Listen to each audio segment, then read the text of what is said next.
नमस्कार. श्री स्वामी समर्थ. आज मी तुम्हाला शेंग बटाट्याची भाजी दाखवते.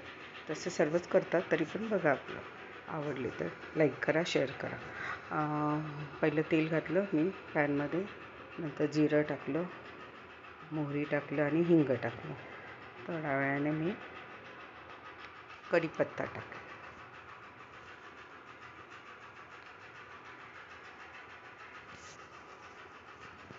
कढीपत्ता जरा झाला की मग कांदा घालून जरा छान परतून घ्यायचा.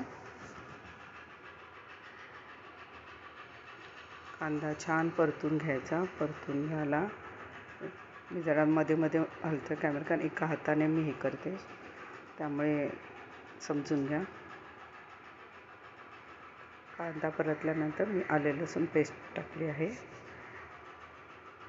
ती पण छान परतून घेणे. परतून झाल्यानंतर मी मालवणी मसाला घातला आहे. आपल्या आवडीप्रमाणे घालायचा, किती तिखट पाहिजे किती नाही ते. मालवणी मसाल्यानंतर हळद घातली. परत छान परतून घ्यायचं.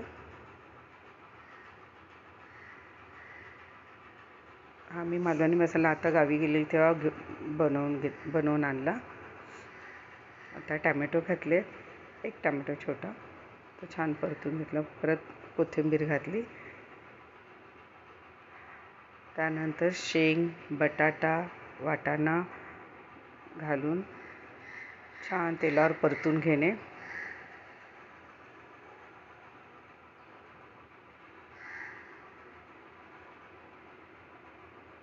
अशी सर्वच जण भाजी करतात, तरी पण एक वेगळं काय असेल, कोणाला वाटत असेल तर आवडलं तर लाईक करा. मी छान मसाल्यावर परतून घेतल्यावर मीठ घातलं. मीठ घालून परत हलवून घेतलं. त्यानंतर मी थोडंसं आपलं मालवणी वाटण, म्हणजे कांदा खोबऱ्याचं वाटण, म्हणजे भाजून वाटण केलेलं ते घातलं. त्याच्यात थोडं पाणी घातलं आणि असं छान परतून घेऊन